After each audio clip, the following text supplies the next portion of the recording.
Assalamualaikum warahmatullahi wabarakatuh. Saya Zufai Barsad dari Psikologi Pendidikan dan Bimbingan Universitas Negeri Makassar.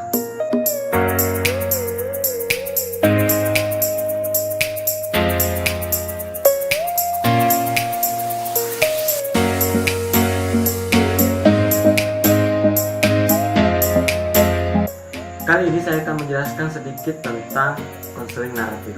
Nah, sebelum itu kita harus mengerti tentang pendekatan naratif. Pendekatan naratif menganggap manusia itu mampu berimajinasi, mampu berkreasi dengan apapun yang terjadi dalam hidupnya. Nah, dalam pendekatan ini juga menganggap manusia itu mampu mengatasi setiap masalahnya dibantu dengan cerita-cerita yang mereka buat. Dalam video kali ini saya akan mengajak seorang konselor untuk melakukan proses konseling, di mana dia mendapatkan masalah belajar online, terganggu aktivitasnya sehari-hari, dan namanya jaringan yang sangat mengganggu. Dalam video ini juga saya akan mengajak konselor itu untuk memandang masalahnya dari sudut pandang lain, bukan hanya dari sudut pandang seorang siswa.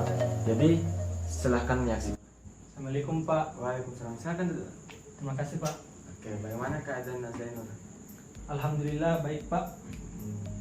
Nah, saya mau tahu nih, apa sih maksud dan tujuan Zainur datang ke sini? Saya mau cerita dan mengeluh sedikit tentang apa yang saya alami selama saya menjalankan belajar online ini Pak. Belajar online. Sudah berapa lama belajar online-nya? Masih ingat? 2 bulan ya Pak selama corona. Selama pandemi, pemerintah memberikan solusi agar tetap menjalankan pendidikan walau itu melalui Online Pak. online, jarak jauh dan semuanya pakai jarak jauh. Coba ceritakan sedikit masalah kamu. Ya. Saya kesulitan memahami materi secara daring Pak. Ditambah lagi dengan masalah jaringan yang tidak stabil di kampung saya, membuat saya semakin tidak mengerti. Saya juga merasa terlalu banyak tugas yang mengurangi aktivitas saya di rumah Pak. Pekerjaan saya membantu orang tua Pak. Begitu mungkin Pak. Secara singkatnya begitu Pak. Iya, oke, saya mengerti apa yang kamu rasakan. Nah, sebelum itu saya akan jelaskan bahwa saya sebagai konselor ini punya kode etik yang pastinya akan menaati semua asas-asas yang ada di dalam proses konseling ini. Nah, contohnya adalah asas kerahasiaan. Nah, informasi ini tidak bakalan keluar dan hanya diketahui oleh anak Zainur dan saya sendiri juga. Nah, ini saya yakin dan percaya saja ini informasi semua tidak bakalan keluar dari ruangan ini. Ayo Pak. Oke. Nah, mendengar dari masalah kamu, saya bisa menyimpulkan bahwa Nak Zainur sudah bosan ya dengan belajar online, dan ini semua mengganggu aktivitas Nak Zainur. Iya Pak. Ya, dari tidak bisanya memahami Belajar materi, masalah jaringan, dan masalah terganggunya aktivitas yang ada di rumah. Nah, itu semua adalah masalah orang-orang yang sedang terdampak pandemi. Nah, saya mengerti masalah yang kamu hadapi sekarang. Saya akan memberikan satu teknik konseling namanya konseling naratif, di mana saya akan bercerita dan kamu seolah-olah menjadi tokoh dalam cerita tersebut. Kalau dari masalah kamu dari sudut pandang siswa ya, dari sudut pandang murid. Nah, sekarang saya akan membawa kamu untuk merasakan menjadi seorang guru. Nah, saya mau tanya Nak Zainur, kalau misalnya Nak Zainur adalah seorang guru dan saya adalah seorang siswa, tiba-tiba situasi berubah menjadi seperti pandemi COVID-19. Semua tidak bisa keluar rumah karena COVID. Semua tidak bisa belanja karena COVID, tidak bisa belajar di sekolah karena COVID. Nah, apa yang akan Zainur berikan kepada saya? mungkin kalau saya jadi guru ya Pak, hal yang pertama yang saya lakukan adalah memaklumi yang dirasakan siswa, entah itu dari masalah jaringan, tugas dan lain-lain. Jadi kalau saya jadi guru mungkin saya kurangi kerja tugasnya Pak. Mungkin saya kasih tugas saya seputar COVID ini, jadi dia paham apa itu COVID supaya dia bisa menjaga diri dan sebagainya Pak. Mungkin itu saja dari saya kalau saya jadi guru ya Pak.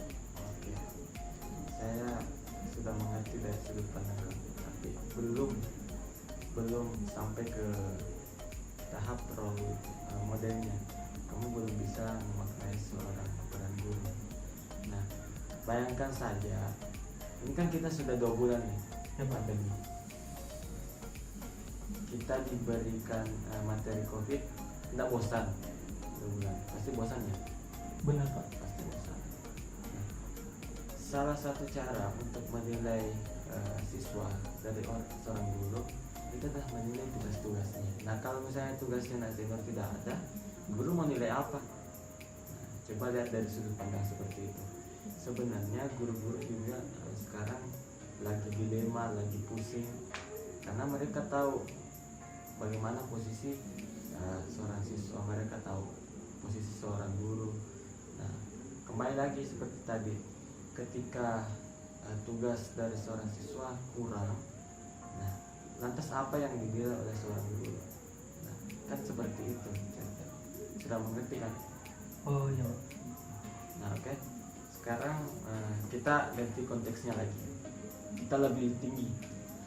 Bayangkan Nazainur ini adalah seorang presiden, dan ternyata tiba-tiba semua situasi berubah. Pandemi COVID-19 menghadang, menunjukkan ekonomi, menunjukkan pendidikan yang ada di Indonesia, bahkan untuk belajar di sekolah susah. Nah, sebagai presiden, apa yang Nazainur akan lakukan? Mungkin cuma satu ya Pak, intinya semua rakyat saya itu kesehatannya terjamin. Mungkin itu saja yang saya lakukan untuk masa pandemi ini ya Pak. Mungkin saya memperhatikan dari sudut kesehatannya saja.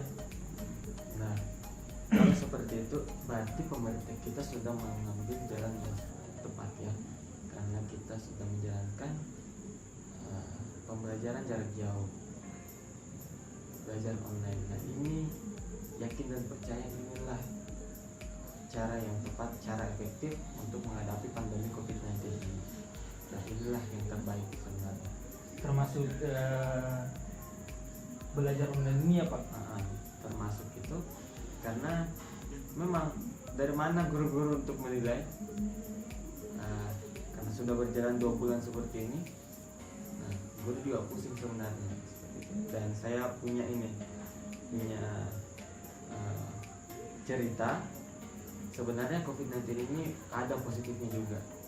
Nah, ketika kita pembelajaran jarak jauh, semua orang terpaksa untuk mengikuti perkembangan zaman. Semua orang terpaksa untuk mempelajari teknologi terbarukan. Nah, itu adalah hal positif dari COVID-19 ini.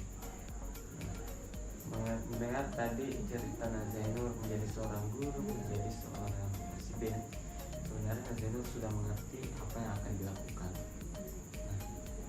Mungkin saya tanyakan dulu ke Nazainur apa yang Nazainur lakukan, tapi sebagai seorang siswa ya untuk saat ini.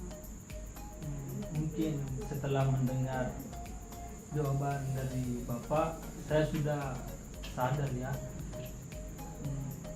Mungkin wajar juga kalau guru memberikan banyak tugas kepada murid, karena seperti tadi yang Bapak bilang, karena kita sekarang berada di masa pandemi.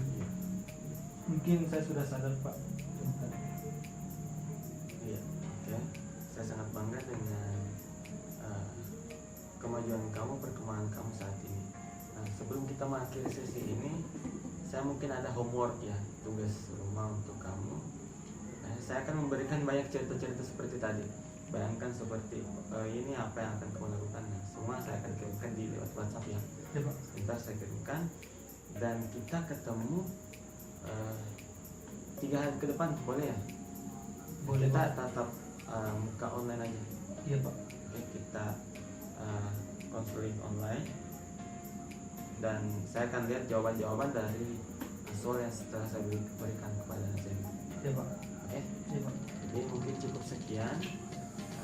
Tetap semangat dan tetap jaga kesehatan ya. Iya, Pak. Ini bukan akhir dunia. Oke. Iya, Pak. Nanti saya hubungi Bapak ya. Oke. Sebentar saya kirimkan tugasnya ke WhatsApp. Iya, Pak. Saya pergi dulu, Pak. Oke. Terima kasih. Assalamualaikum, Pak. Waalaikumsalam. Baiklah, itulah tadi sedikit praktik konseling naratif. Semoga dapat bermanfaat untuk